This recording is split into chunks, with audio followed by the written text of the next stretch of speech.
Evening, everyone. How's things? That was a helter skelter of a game there tonight. Game that went from end to end and probably shaded the first half, and I think Drogheda probably shaded the second. So we've lots to chat about tonight. So Jerry O'Connor here, along with Dunner and Magoo again as usual. And get your comments in for the chat box, and we'll shout out as many as we possibly can and get the crack going. And yeah, let's take it from there. So starting off with yourself, Dunner, what's your initial thoughts as usual? Look, all in all, Jerry, I think we're lucky to come out with a point tonight. I think first half we were by far the better side, and we concede from a really, really poor mistake from Ed, unfortunately. But I was more impressed with how we fought back and how we drove on and got a equalising goal. I thought it was brilliantly worked. I thought it was a fantastic goal, really.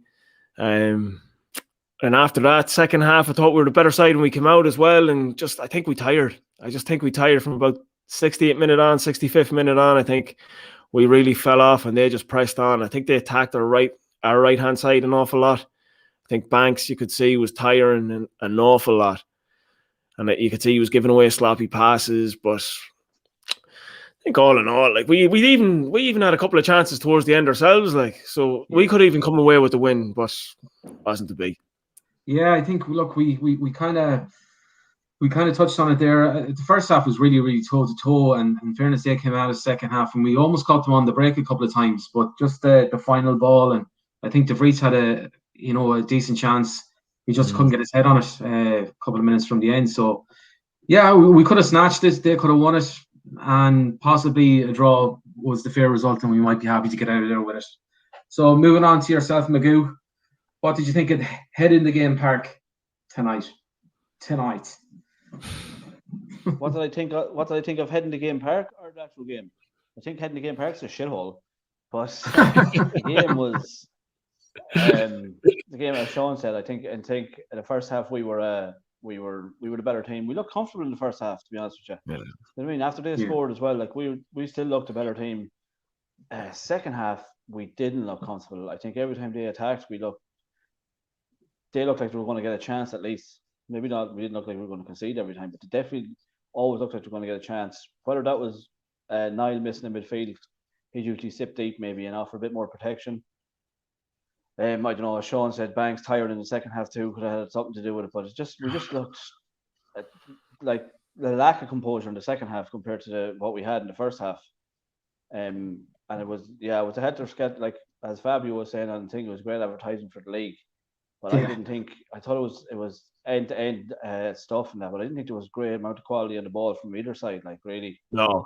You know, it was just rushed off. They attack, we attack. They attack, we attack, and there was nobody with a bit of composure on the ball, and nobody putting their foot in the ball in midfield and taking the sting out of it, and which is something we could have done with because we just continually giving the ball back to them and letting them come at us.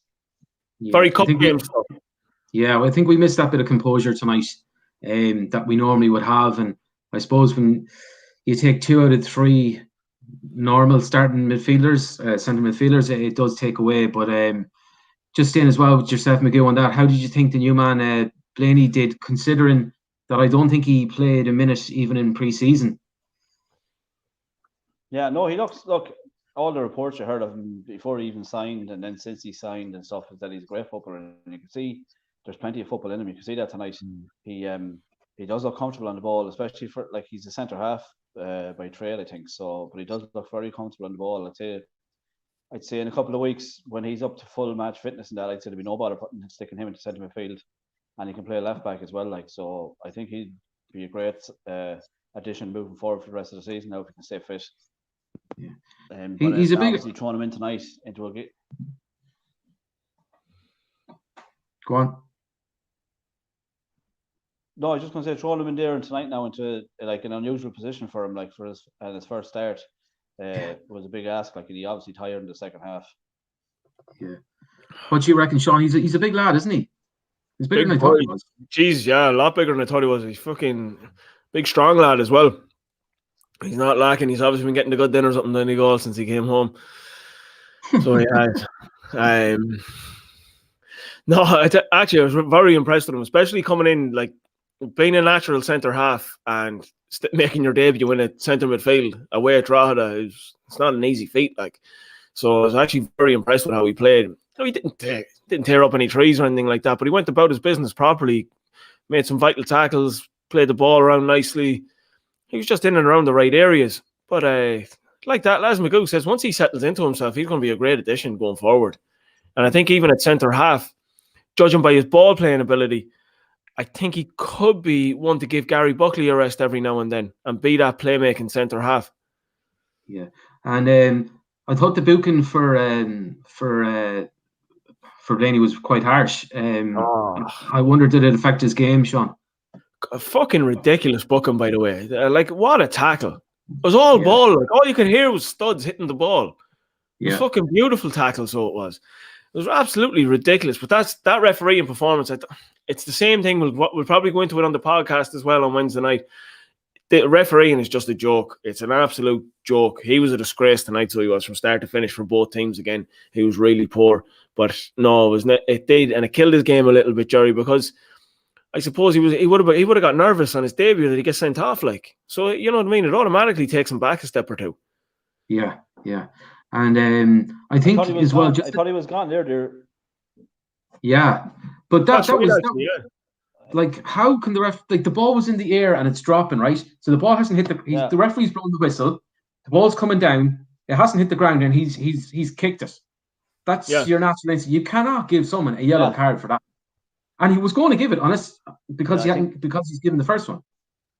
But yeah, Gary Deegan can make 4 consecutive fouls and not get booked, and only he gets booked in like the fucking 5th one, I think it was. Like, come on. Yeah, there has to be a bit of common sense.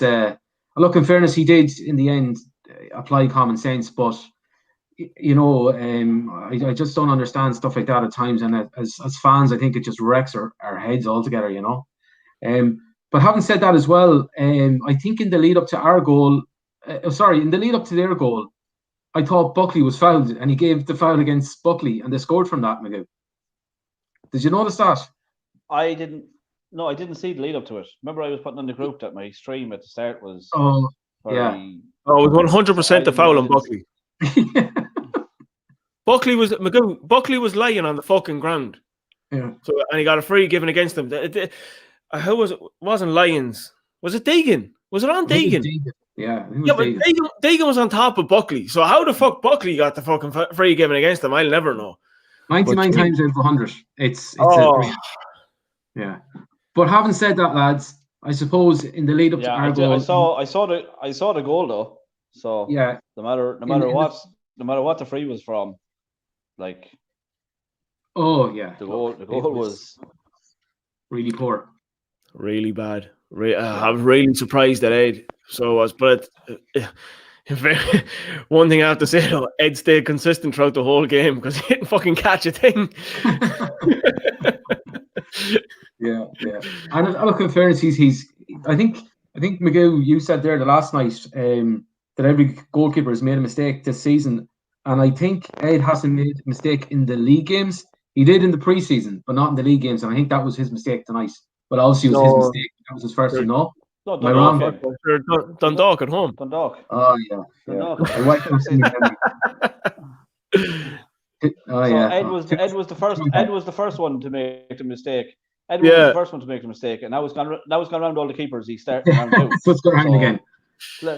Yeah, so hopefully the Pats keeper will have his fuck up on Monday night now. It's actually because I think he made the second one against Shams. Remember that game? Yeah, it was. He was the first. Yeah, he kicked it off. So he did. Yeah. But then at the end, look, you have to go back to it as well. The McGinty pulls off a great save with his feet then towards the end as well. So, he kept it out when he was. So I'll move to the chat room, lads, and I'll just throw a few questions to you and comments. Oisin Arthur, no team deserved to lose. To be fair, they probably no team deserved to win. To be fair, they probably should have won. It's a bit of a contradiction in there, Oisin. Oisin is having a fight with himself. I know what he means though. They were probably the one looking. If any team was going to win it at the end, it was probably going to be them. Like, they'd love chances. Yeah. I'd say over the course of 90 minutes, the draw was a fair result. But So Andre Gorman, disappointing night. More annoyed the Derry game. Lack creativity going forward. John Kenny isolated, no support. Parks is breaking my heart the more I watch him. So frustrating. Lucky with the point. I thought Parks, although he wasn't brilliant, but I thought his touching it did improve. Maybe about 10, 15 minutes into the game. What's your thoughts, Sean? I thought he settled into the game in the last, well, I would have said, Jerry, from the last 10 minutes of the first half. I thought he settled into the game really well then. I thought he was linking up well and playing a few decent passes in around. But second half then I thought he did drop off again. He went anonymous before he came off. I think about 5 minutes before he came out, he was a passenger again, so he was. I'm not sure why this is with him, but it's just not working the way we want it to at the moment. Yeah. Kiki O'Grady and Connor May make similar comments there, saying how many goals Kiki says, how many goals have we conceded from our mistakes? And Connor says, can't remember a goal against us. Can't remember a good goal against us. All have been from our mistakes. Not even sure if that's a good thing or a bad thing. I don't think any team has really played through us. We do. No, definitely not. But like I was saying, I didn't say it the other night, but I was just thinking afterwards, like the one thing about the Derry game, the one positive for the Derry game was that we didn't give up any chances. We didn't take any chances. We still look strong.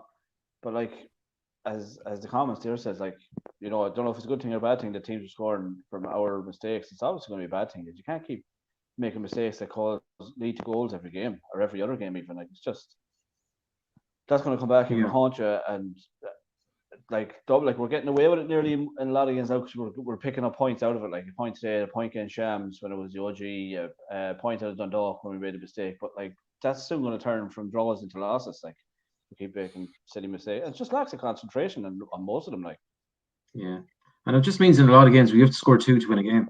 Yeah, that's the problem. Yeah, if we're giving up, and at the minute we're not looking like we're going to do that neither, are we? No. Donald Kelly mix, good point here. They made a change in their midfield in the second half. Yeah, killed their momentum. Draw a fair result. Blamey done well for MW. I don't know what MW is. But basically he's saying that they made a change in their midfield. I was trying to figure that out myself because I know the commentators picked up on it, but I wasn't really sure exactly what they changed. They took off Byrne. I don't know was he injured or not, but they brought on that lad. Was it Heaney is his name or? Oh yeah, something like that. He just went in. Went through the second half, though, wasn't it?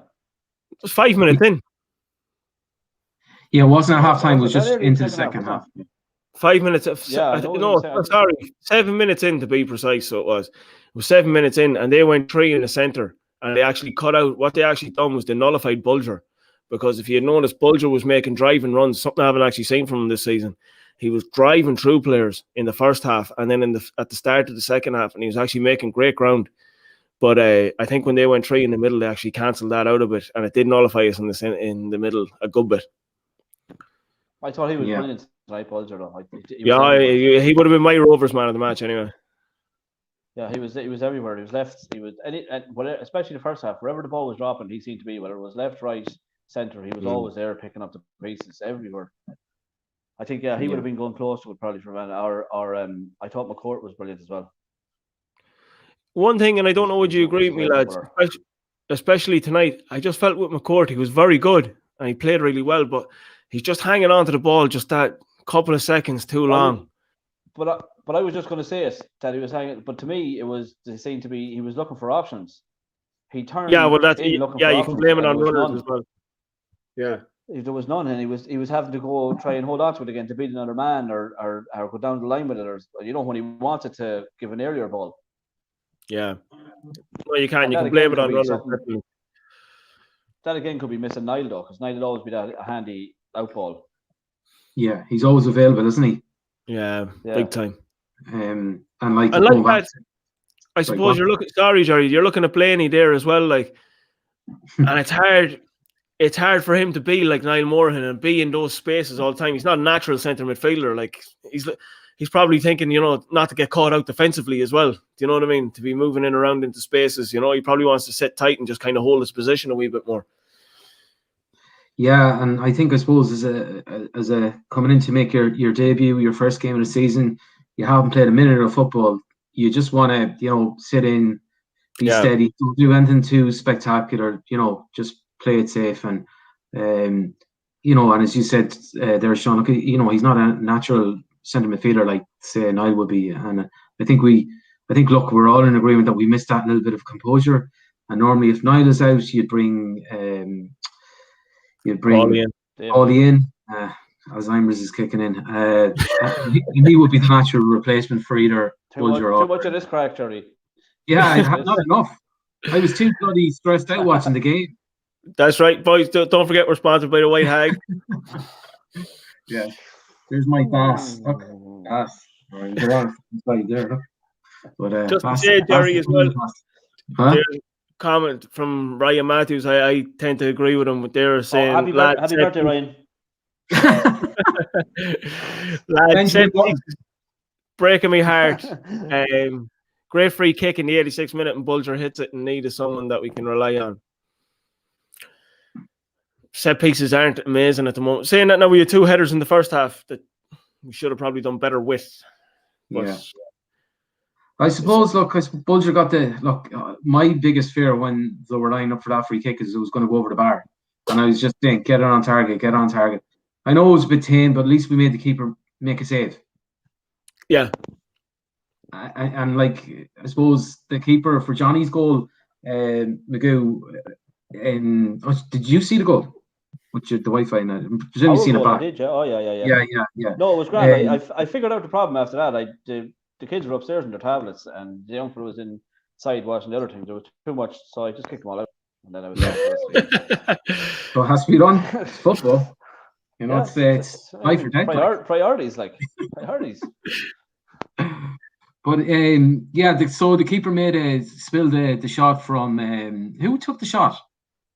For our goal, Walter. Yeah, Walter. Yeah, it was a great goal. It was a great build up to the goal. It was, yeah, and Johnny was really on it. That's pure striker's finish, Magoo.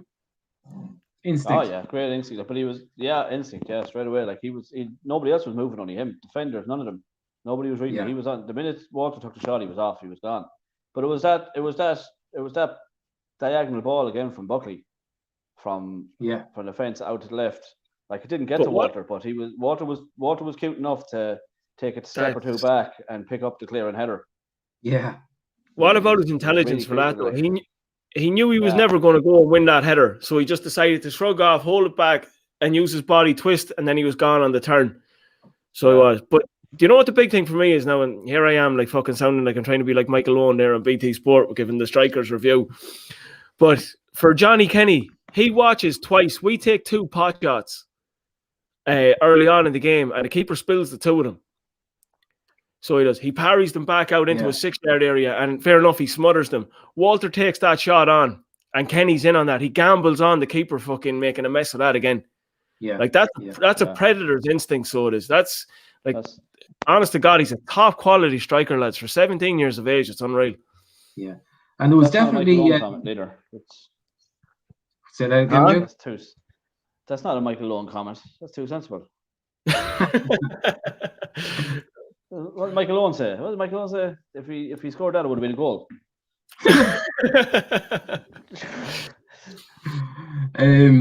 And just we're raising the bar here on the aftermatch reception with Sean here. We're beating BT Sports hands down. So coming to you live and direct in your sitting room. Absolutely. I thought Kenny should have had the second one too in the second half. Yeah, the ball just stuck under his feet. Was it that one? Oh, stuck under his feet. But that was when I at the start of the season when I heard of all the players we were signing and stuff. That is what I pictured in my head of us this year, especially away from home. 3 or 4 passes, goal. Yeah, that was it. From their corner, we were gone. Do you know what I mean? And we haven't really seen a whole pile of it this year. But that is what I thought with the players we had, that we were going to create havoc away from homes in situations like that. It's a pity he didn't score. Would have been a great goal. But come here, Just on that, I don't know, did you notice it as well? Kenny seemed to slip an awful lot tonight. I don't know what kind of boots he was wearing tonight, but he fell over about 4 or 5 times. Like, I just wonder, was it his footwear tonight? I think it was more the dry pitch and the ball. The pitch was awful, Jerry. Yeah. Every pitch, every pitch. Like, we're saying this every week. Like even our own last week was cat. Yeah. They're on about attracting people to the league and stuff like that, and that is one thing they need to sort out big time. Like, is the quality of pitches. Definitely. Like, I know it's hard because of money and stuff. Like, it costs money to maintain a pitch. Like, but surely there has to be some way around it. But you know what, Magoo? It's not even pitch maintenance. I suppose it's a historical problem in that a lot of these pitches aren't purpose-built pitches. They're actually fields that have been modified and maintained. Around them. Yeah, and I can remember Paddy Moran like digging trenches for drainage in the showgrounds, like going back 30 years ago, and it's the same surface. And I totally agree, like, that we need better pitches. We need sprinkler systems because, in fairness, there's some brilliant football in the league, some really technical players, and you feel sorry for them sometimes when the ball gets stuck under their feet or they're about to have to get their head down to take a touch before they can knock it. But I even watched it. 100% agree with you. I watched a couple of times there even tonight. Those balls played in over the top and they were just running out for goal kicks. But on the pitch, it's like when it hits the ground, it just stops. Like defenders were getting caught. They were looking to shepherd the ball out just for a fucking goal kick. And then next thing you know, stopping and they get a fucking touch on the ball and start playing again. Like, it was fucking lethal. Yeah. So just going to go back to the chat box. John Iridi, draw an awful lot of mistakes that we could have lost. The pitch was tight, rough surface. Blaney did okay. Park's not doing a great finish from Johnny. 100% agree, John.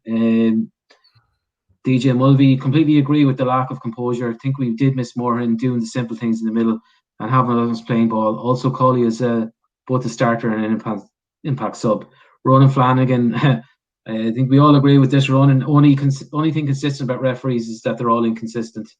Then Andre, are they training on the Astro lads? 2 groin injuries for Niall and Coley.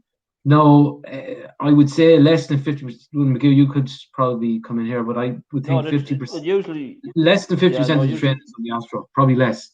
Yeah, I definitely. They're on the back grass pitch or sometimes on the main pitch. But like if they're going away playing Derry or playing Dundalk or that, they'll probably train on the Astro for a few days just to get used to it. Yeah, naturally. Yeah. When they're going away, but I take, as far as I know now, most of the time it's as far as I've seen, most of the time it'd be on grass. Yeah. Sorry, boys, just to jump in on you. Bows are winning 1-0 and Dundalk are winning 1-0. Fuck. Not really going for his Dundalk, lads. They'll jump back up the table. It'd be a foolish thing not to think they won't. If they get a decent manager in, that they won't do. No, that's not. Well, so that's then they'll just be the same chaos probably. Yeah. So we see Mark Hutchinson. He's looking at porn. So I don't know if he's looking at us or he's actually looking at porn. No, he's definitely looking at us. Yeah. And Ryan Matthews, lads, Drogs at home June 12th. What beer garden is the aftermatch reception in? To be confirmed, Matthew, and we'll have a birthday party for you while we're there as well. Definitely bring the birthday cake to you, lad. Matthews is getting the bumps. He's like Matthews like a dog. He ages about 7 years in a season. Dog years. Yeah. Like an old man when we see him again. Alan Kieran saying he's 100% agreeing with Dunner about the ball getting caught under his feet. And he says we play better later in summer when the pitches can be worked on. Yeah. I think it's something to take into. We play better in winter. Yeah, the pitch is wet. Definitely, you can move the ball quicker. Well, I think that, look, at the end of the day as well, you have to take into consideration we're 8 games into the season. We still haven't clicked yet. We haven't. We're still very much a team under construction. When we click, we are going to hurt things very, very badly. Yeah. And I suppose just going back to the point that I think I raised before is that like it's a long season. Mm-hmm. Like last year was a sprint. This is a marathon. Yeah. And you'll also have transfer windows come into play. Magoo, if the transfer window was to be open tomorrow morning, what type? I'm not gonna. Well, you can tell me who you would like to sign realistically, obviously. But what type of player would you like to see us coming in? Say if we were, and how many? Realistically, again, with given the budget. Yeah, you see, it's all budget dependent, really, isn't it? You know, if I was to say three Buckley, players, three good players. Yeah, that's what I was going to say. Like, if he was told he could get 3 or 4 players, that would probably be what you'd be looking at. Well, maybe not even 4. You could, like, I think defensively wise, we're probably well stocked. Like, you could probably do with an extra set. You could probably do with an extra centre midfielder, and then you know, maybe a striker, number 10, something like that, in around that. You know, with Buckley, what he likes probably too is he'll bring in a fella who could play number 10 and play on the wing. And so you'll probably be looking at that thing, probably a right midfielder or a right winger, because we don't seem to have any cover for Gibson, unless Walter was out there, but he seems to prefer Walter coming in from the left. So, you know, something like that, you could switch Gibson in around number 10 then maybe, and that kind of stuff. I think it'll be a right winger. In fairness, I think on that point, I think DeVries looked a lot tidier when he came on tonight than he has in the last few appearances. So hopefully he's starting to, you know, and Blaney coming back, and Banks getting minutes tonight, and you know that all bodes well for the squad going forward. You know, you're getting people minutes and people coming back fit, like, so. It's just probably them forward areas, I'd say, really, because we can nearly work around even the likes of Blaney got into midfield tonight. McCourt could go in there as well, like, so. I think Buckley's hands will probably be tied in that. You know, he might be only bringing in 1, maybe 2 at most. And I'd say there'll be 2 forward areas. Yeah. I tell you what we're going to do, right? Before you come in there, Sean, and give your predictions or your what you think. So we've a case of White Hag to give away tonight. Another 24 cans of premium, whatever they're throwing. 22, Jerry, 22. Oh, you took 2 out, did you? I took 2 out. 22. So what we're going to do tonight? If we're on much longer, the longer we're on, the less it gets. Yeah.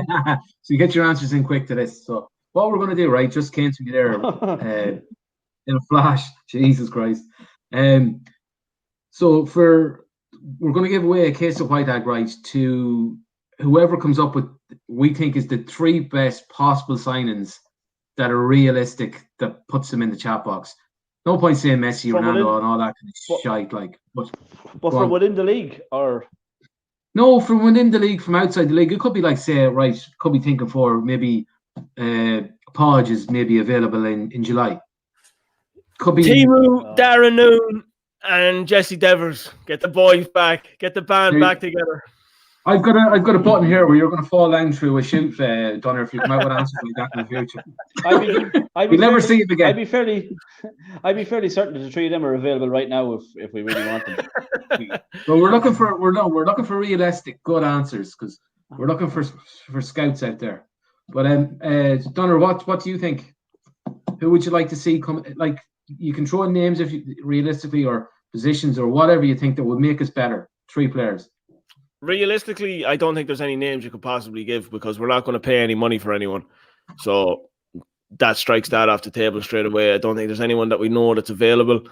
So I would say if you're to see anyone come in, I'd say it'll be someone who's released from England, because they'll be at the end of their season. And I would say you're looking, knowing Buckley, he could pull someone out of fucking Serbia or somewhere. So George's pissed off at me there. He's gonna run it. Yeah. He's had enough listening to you. Had enough. Sick Looking for the so, you just don't know. You wouldn't know what Buckley would bring in. You really don't. So, like, remember, he even says to us in the pod, he had 2 lads from Yugoslavia lined up or something like that. Sorry, Yugoslavia. Yugoslavia went in the 90s. They're fairly old now, in fairness. They're as old as Ryan Matthews. Savo Milosevic was lined up. Yeah. But yeah, just to remind you, so there is a case of beer for the 3 best. But Everybody on White Scout now at the minute. Yeah. Do you know what? One player that I would love to see us sign, and I know he probably wouldn't be available in July, and he's probably not really in a position that we would like, but your man James Brown tonight was deadly. He's good player. Good. Oh wow, what a player! I was saying on the pod during the week, like if you're picking a team of the season, like he's a shoe-in already for team of the season, like shoe-in. Yeah. He's gonna have his pick of clubs at the end of the season though, that's the problem. I was impressed with him. No, the dog for Shams. Even Walter played brilliant out of left midfield, but what I was impressed with Brown was that he actually his defensive capabilities, because he's been getting all the plaudits for his attacking abilities so far this season, but defensively he was actually very good. But his fitness and stamina, like, because the longer the game went on, the more running he was doing. Oh yeah. Like, he doesn't drop off. When everybody else was getting tired, that's when he was really coming into his own, because the spaces were opening up for him, and he was just at the same level. He wasn't dropping at all. You know, as well, like I'd say he's on drugs. That's it. Fuck it. Let's start the rumor. James Brown flat out on drugs, like the singer, flat out on drugs. Do you know what we'll do? We'll offer Drogheda 10 grand, right, in July for him, and we'll start another GoFundMe, and we get 10 grand. And we'll buy him. Come here. Do you know what we'll do? We'll offer up Ivor Parks to paint that kip of a ground, and they throw down James Brown, because that is an absolute joke. That place is a pigsty, so it is. Well, that's worth 10 grand. Race. Yeah. But you know, actually, what I enjoyed watching tonight, I thought he was brilliant, was Dane Massey. Yeah, he's clever, isn't he? Yeah, just wily old fox. Just knew what he was at. Yeah. Yeah. Jesus, Alan Cairns thrown in there. Will Fitzgerald, Forrester, and Parkhouse. You may as well have said Messi, Ronaldo, and Di Maria. Will Fitzgerald, I like though. I think Will Fitzgerald's a great shout. He's a good player. Yeah. Not available though, lads. Yeah. But I suppose you can kind of. What's the story with Fitzgerald though? Is he? It's not Patchin's the one on loan, isn't it? Not Fitzgerald. Yeah. No, Fitzgerald came from Waterford. Yeah, Patchin's on loan from Dundalk. Yeah. Look, I didn't think Patchin was that much last week either. It was just, in fairness, no, Joe. I thought Harkin, Joey was good, but I thought Harkin was better than. And I thought Fitzgerald. Anytime I've seen Derry, Fitzgerald has really stood out. In fairness. Yeah, and in fairness, Alan, he's saying it's hypothetical, and I know. So who else did he say? Andre Gorman's going to get kicked off. He's saying Reece McCabe. Get out. All right. Yeah. That's it. Case of Smittix for Andre Gorman. Case of Bass. Oh, look at that. Ryan Connolly and everything. Andre. Yeah. Bartos says Drogheda went to Longford with shy pitch week after us and managed to score 4 goals. Yeah, look, each game is different. And in fairness, look, we're not. I would say I'd say Longford probably saw that as an opportunity though to get something from the game and went at them. Yeah, opened up. Whereas against us, they opened up and paid for it. Yeah, and we're not using the pitch as an excuse at all. To be honest with you, but I just think the style of play does suit better pitches, and we would like better pitches in the league to showcase the league. Like, I'm kind of, they're showing highlights here of Tala, and like the pitch is like a carpet, and then you go to United Park.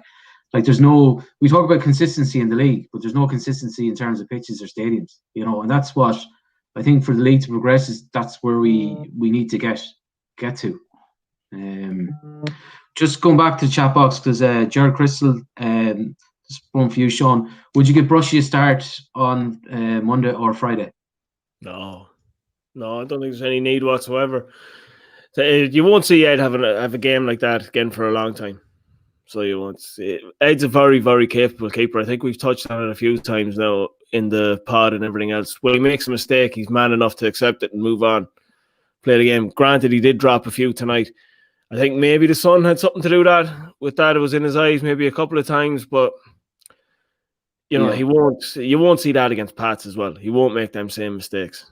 So you won't. And then there was times tonight he was brilliant. So yeah, it's he's been fairly good. Like, he's been fairly consistent. I thought he's been brilliant this season so far. One thing I was actually going to put it in the chat, John, at the start of the game. I think he came and claimed the first ball, and I was just saying, like, you don't worry about a ball going into the box because you know McGinty will come and claim it. Oh, just the thought alone, Sean, just fucking Yeah. takes it. Yeah. But Honest like, to God. I think he puts himself under pressure in that he comes for everything. Like he could Yeah. be a bit of a coward and not come, and Yeah, that doesn't happen. exactly. But the thing about the first one was though, when you're coming there, like he's getting into outside the 6-yard box territory. If you're coming for that, you have to get it. There's no, and it doesn't matter who you have to go through to get it. And it was kind of how he was kind of nearly coming out with one hand, kind of thing. He was one hand, yeah. He was flapping at it, that far out.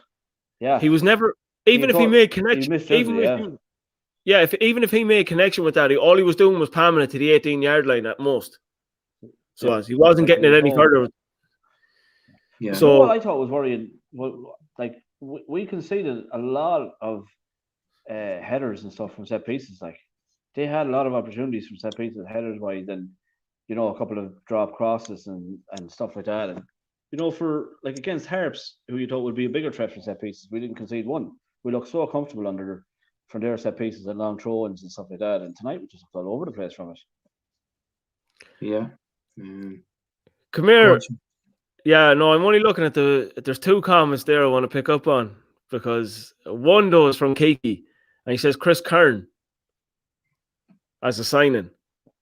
Oh, from Cliftonville. Yeah, now Kiki's about as subtle as a lead balloon fucking dropping from the sky. So Connor obviously knows something and has told Kiki that he's probably an option, because Kiki hasn't a fucking dog's bollocks who Chris Kern is. I can tell you that for nothing. Don't be getting. The only Kern he knows is Gary and Brian from Tubber Curry. That's what I'm going to say. He's from Tubber Curry. Chris is from Fermanagh as well, or Cavan. He's not from too far away anyway. So. Oh, well, there you go. He's getting on a bit. There's Kiki playing ITK anyway, definitely. he hasn't a dicky part who Chris Kern is. And Andre Gorman is saying Sebastian Harry is acting the bollocks in Dublin. Would you take him? I'd have to say no. And I would have loved Sebastian Harry before he went to Bulls, but to see the way he's acting the prick up there, no, keep him as far away as possible, to be honest with you. Yeah. I said it on the pod. At the start of the season we were on about Clear, and I said Harry. But no, same as Sean. After seeing what's going on up there, now forget about it. Yeah. You don't need that. We've had them over the past few years, and we just don't need another one. Yeah, there's a couple of good comments here I just want to read out. And I'll bring it to yourself, Miguel. I think the formation is. I'm just going to give what I think first, because I think it's a good shout. I think formation is killing young Kenny. He's asked to cover way too much ground on his own.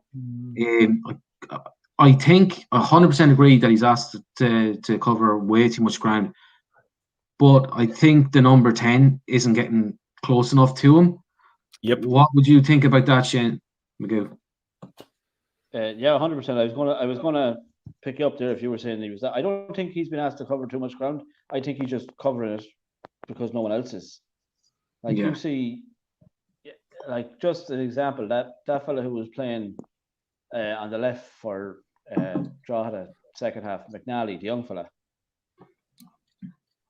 Like the amount of ground he covered tonight, coming on enthusiastic and wanting to, and and the same as John Kenny, like enthusiastic, like it costs nothing you don't have to be the best player in the world to be able to run around and cover ground and close men down, and if you have, like, our number 10 should have been doing that, and the second half I didn't even know Romeo was playing. Like I put up in the group and said, when was Romeo taking off? I literally didn't know he was on the pitch. So if you have Johnny having to do that, having to drop deep to cover whoever's picking the ball up midfield, as well as then when it's knocked back, running down. You can see him at the end of the game, about the one that went out for a throw. He didn't even bother getting the ball back in the rush. He was asking the referee how long was left. He was absolutely knackered. The young fella. He was whipped, and he could barely chase a man down. Like, and there was another time in the second half the ball dropped, and usually to the centre half. Usually he'd be in challenging him and putting pressure on him, and he didn't even bother. I think Budger had a go at him afterwards, because the centre half had time to knock it along, like, instead of Kenny putting the pressure on him. But sure, he wasn't able. He was fucking whipped, like.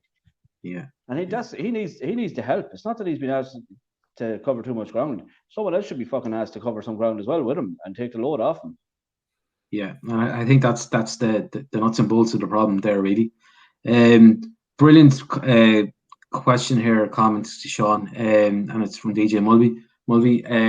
So 8 games in and 1 game lost. Imagine saying that last season. Maybe there was an element of panic from the team tonight after Derry, thus the lack of composure.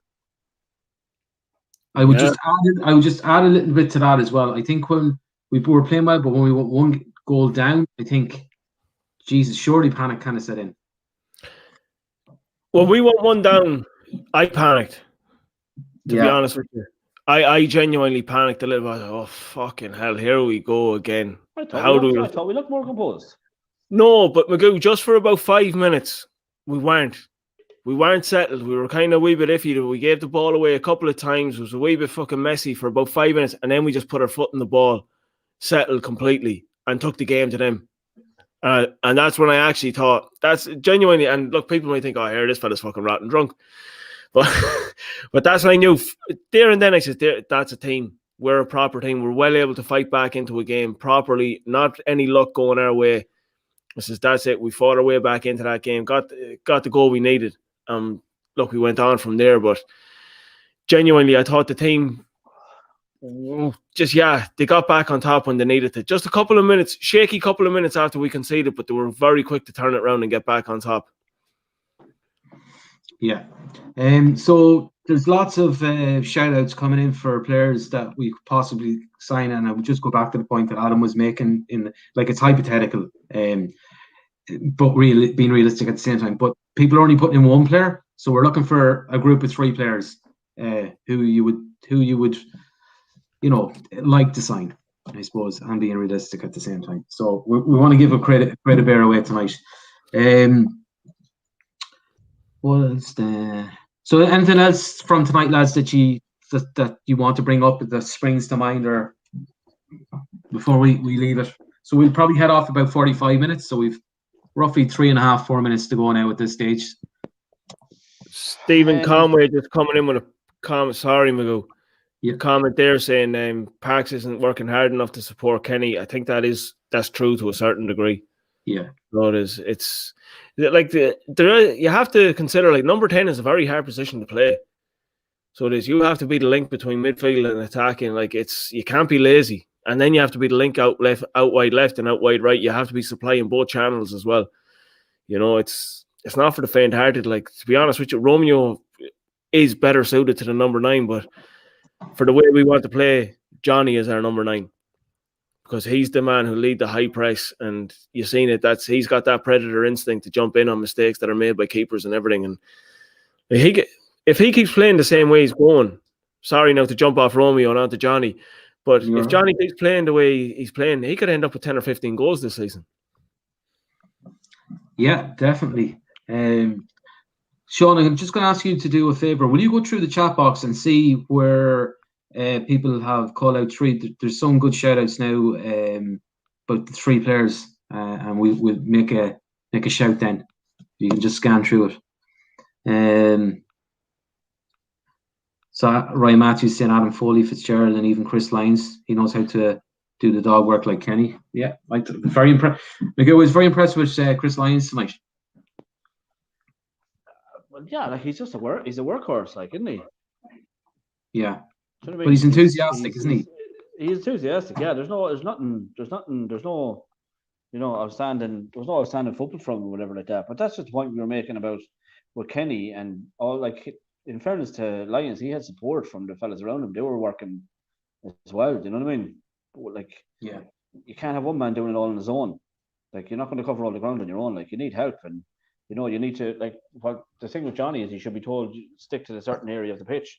Don't be going out chasing the man out in the left, and don't be going out chasing the man on the right, and don't be coming back into it. That's for other lads. You do your work up there and stay. But he's not. He's doing it all, and people are letting him do it all. And is there anything?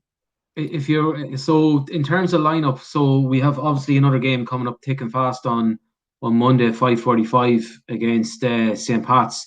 And again, it's going to be a real 6-pointer. It'd be lovely to get a good positive result from that, i.e. a win. Is there anything, Magoo, sorry, that would you change the lineup? Well, I suppose it'll depend on the injuries too. Obviously, I'd say if Niall's fit, he'll come back in. That'll be an obvious an obvious one. But apart from that, you probably wouldn't know. Unless Horgan might come back in right back. I think Horgan will come back in right back because Banks won't do the 2 games in 3 days anyways. Definitely won't. No. So Banks or Horgan will definitely come back in, I would imagine. And then if Niall is fit, he'd probably come back in. But apart from that, I'd say it'd be pretty much the same. Yeah, and I think it's important that one of the either Niall or Dave are fit, because I think it'd be a huge ask for things that Blaney's played 2 games in a row. Personally, anyway, I think we need for Monday night, especially. I think we need more of him back, big time. When you're dealing with the likes of Chris Forrester and that, you need clever, clued in centre midfielders. Yeah, like they're very strong. They're very strong in midfield. If I don't know, you were saying during the week that Benson probably won't be fit. Yeah. Well, hopefully. Yeah, but like if he was fit, they're very strong. They were Forrester, Benson, Lennon, Matty Smith. It's very depending on what system they play. They can change around their system too, don't they? They play 5-3-2 sometimes, or 4-4-2, 4-1. I think Forrester has played as a deep line number 6 too at times, getting the ball and spraying it around the place. Like, so I think you might even it's possible, but like probably not now with the 2 of them being injured, Cawley and Moran. I can't see the 2 of them starting, but we'll definitely have to be 100% in midfield anyway. And up front, there can be no passengers up front neither, because they're not conceding goals neither, Pats. Like, so we mightn't get too many chances. We need to be honest. Yeah, but how long do they keep that form up as well, though? Like realistically, they're not going to go the whole season undefeated. Like, they're not that good of a side. And I think we've seen like you don't have to go all the season undefeated. It's just, but you can still keep your form up. Like I honestly think they're the real deal. I think Pats will be there till the end of the season, up around the top. Oh, they will, of course, but I think we will. I think we will as well. I don't see any breakaways. Oh, I do too, yeah. But like the 3 of us especially have said this, and I know Connor has even said it as well on the pod. Like, I think we're coming to see now the real deal about Longford as well. They're going to be the whipping boys of the league, and you've seen it again tonight. Yeah, so you have. They started well. They were a kind of an unknown. They came in with a high intensity, and they were pressing teams and just battling really hard. But people have found them out. They found the ways around them. So they have, and you've just seen it tonight. Like, Stephen O'Donnell would have seen enough footage of them now to exploit where their weaknesses are. Like, I was saying on the pod during the week too that we were dealt a fucking shitty hand with the way the fixtures fell this week. Yeah, like a way to draw that, and like Pat's got the opposite. Like the hand you want to home to Longford, rest a few players. Yeah. Like I say, even the lads who were playing were getting the rest. I wouldn't say they were doing the whole pile. Well, you can imagine. I'd love to see the possession stats from that game, because I'd say they were resting on the ball. So they were. Like, whereas we were going right till the 90th whatever minute, like flat out, up and down the pitch. Yeah. But look, I picked that comment there, Jerry. That's on screen there from DJ Mulvey. Okay, so that's who he's getting the box of beer. Okay, he's getting the beer. Yeah. So we can share with Matthews for his birthday. There you go. No more jokes with Matthew's birthday, but he can share it with Ryan anyways, in fairness. So share the love, lads. So look, we'll wrap it up there. Big game coming up, as we say, there against Pats on Monday night. We're not planning to do an after match reception on Monday night. I was just going to say, Jerry, just because I'm just looking at the viewers here and everything, and look, there seems to be a solid kind of following on it. Look, it's just even to throw it out there in the comments, just very, very quickly. Would people like to see an aftermatch after Pats? Basically. Popcorn and everything, and beer bottles, and it's just, I don't know what to say. No point tuning into 0 people. Yeah. So Dundalk have just gone 3-0 up against Waterford. So the Dundalk train is starting to rev up a little bit there, I think. So we'll have Sheedy and what's his name walking out again tomorrow morning. Mike Newell. Yeah. They'll be throwing their toys out of the pram. So there's a few comments coming in from solid lads. Look, sure, we'll give it a go and we'll see. I think the one against obviously it's going to be down during midweek and all that. But sure, look, what else is Kiki says, "Sure, what else will be adding?" Same with Martin O'Connor. Sorry, So, look at that one there, lads. That's Oisin Arthur's just after throwing up that. Look at that. Waterford have 3 subs tonight. That's absolutely fucking disgraceful. So it is. Yeah. That's absolutely Why? atrocious. Does Oisin know why? Like, what's the reasoning? Like, why is there no the 19s are allowed trained? Sure. I know, but if they're part of the first team squad, they are allowed trained though. So why would there not be 19s on the bench? Yeah, that's disgraceful to do that. Like, that's just another excuse. That's what that is. But you know what that is, though? That to me, that gives the league a bad name. Yeah, so it does. That's the kind of crack you get on a Sunday morning in Sligo Leitrim. So it is. Where you have 3 lads. Be honest with you, them 2 boys are the same as Sheridan. With they think this is a public the same as Sheridan did. 100%. Yeah, they're here for a quick paycheck. The way Newell acts on the sideline. Like, and when someone tries to question it as hard, then he throws the fucking toys out of the pram. Like, oh, who are you from this shithole of a place to tell me? Blah blah blah. I'm Mike Newell. All this. You know what I mean? That's. They don't give a shite about fucking. Swindon got relegated as well there at the weekend, just last weekend. So yeah, exactly. So I'm sure that's definitely going to have an impact on Waterford in terms of maybe finance going forward with Lee Power, and I know he's also involved in a bit of a power struggle at Swindon, and there's court cases and everything going on. Like he's Power's a basket case, and in fairness, look, he took Waterford from nowhere to the Premier Division, but if I'd rather be in the First Division, being a fan-owned club, and not winning very many games than being owned by an absolute gobshite like him. He's an absolute disgrace. He's a disgrace to himself. He's a disgrace to Waterford. He's a disgrace to the league. Waterford can only have 3 subs on the bench, and I just think, as you said, Sean, it's an embarrassment for the league, and we don't need people like that. And all power to fan-owned clubs.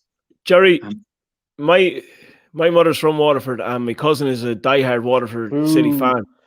And and I tell you, I remember we were down in Waterford when Lee Power actually came in and took over at Waterford. And I just remember reading the paper down there that time, and he put out in the paper that he will get them into Europe, and they're on their own after that. And like that to me was just like that, but that is the biggest fucking debt nail. So basically, what you're going to do is throw a heap of money at a team, get them into Europe, and then say, "See you later, lads. You pay all the big wages there with one European fund. Thanks very much." Like, that's a very good point. It's a very good point. You know, he was nearly as good as his word, though, wasn't he? Only for a bit of paperwork. Yeah, but he tried to cut corners, and in fairness, UEFA called them out on it, and rightly so. I know we'd all be critical of UEFA and FIFA and things like that, but that actually was the right call, because they tried to burn the people they owed money to, and they did, and that came back to bite them in the long run, and that's the proper way that these things should happen. So good riddance, and the sooner he's gone out of the league and Waterford, the better Waterford will be. And build it from the bottom up, and none of this. It's built on sand. It's not gonna. It doesn't last. They actually, as I'm saying there, as I know a few Waterford fans, they actually have a decent fan base. But see him, he's actually given the league and Waterford a really, really bad name. He's been a fucking terrible addition to this league. So he has. Yeah. But I'd rather see, and in fairness to Longford, like as bad as they have been the last few weeks, and everybody thinks they're going to be the whipping boys and stuff. Looking at Waterford, Longford should be getting some hope looking at them, like. Yeah, definitely. Like three subs, like they should always do is finish above them lads, and these fellas are a basket case of a club, and a basket like these lads, whoever played the team, like I saw them, was it against Bows? They were terrible, like they reminded me of Cork last year. A lot of young fellas and loan signings thrown together, like, and I think if Longford keep working at it and keeps to have a chance to getting above them. Yeah. Yes, I mentioned this. I mentioned it during the thing. You'll never be off for. Yeah. I actually took photographs of it. Yeah. I had to throw that up. Connor's after throwing that comment in. I had to throw it up because I was the exact same. I was like, who the fuck is buying chips? I was just waiting. I kept every Yeah, every time the ball was down to that corner, I wasn't even watching the game. I was waiting to see if anyone was over buying stuff. Yeah. But you know what? Over here. I think we're one of the only clubs that are actually adhering to the protocols and the restrictions I and think not so. fans in. I honestly think it's the right thing to do for many different reasons. One, obviously, from a health and safety point of view, and close contact and all that. And second, it's the rules. And thirdly, is that if you start letting people in willy nilly and not letting others, that creates a division then too. Yep. So it's kind of all in or none, and give or take. Obviously you can have a lottery for if you've got 250 tickets, and that's the right way to do it. But this kind of crack of where every game we're into round 7, round 8, and every game since the start of the season, that away games, and I'm looking at Finn Harps here as well. And I'm not saying they are, but there seems to be more and more spectators at games as we're going through the league. Well, there was people down behind. There was people down behind that goal tonight, standing in front of that food truck, and there's no way they were part of any squad. Or there was an old fella, he was about 94. There was some woman there. I don't know. She was jumping around the place with some other one. Like they were all standing very close to each other. Yeah. Like, it was such a bluff. Bring in the food. You truck. don't set up a food truck for the crack.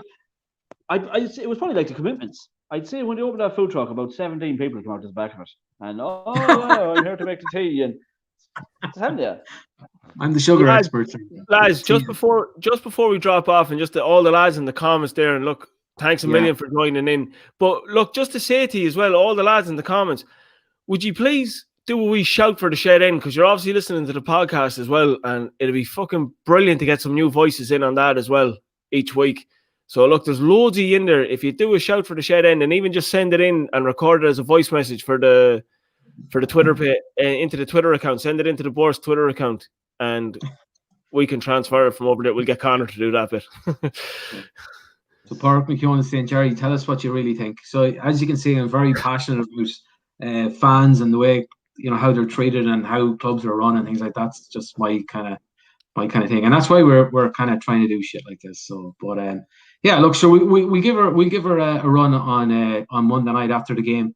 Hopefully it's positive, and if it's not, look, after the Derry game, it was down by 50%. The people who were looking in, win, lose or draw. Come on, we'll have a chat, we'll have a bit of crack, we'll all be miserable together, and sure, we'll come out better the other end. We'll get it off our chest, but hopefully we're celebrating. 100%. Look, we'll have more good days than bad days on this, guaranteed. Yeah. So with that, we'll sign off, and we'll see you on Monday night. Have an old can or two tonight, put up the feet, be happy with the points, and we'll go again and up the Rovers.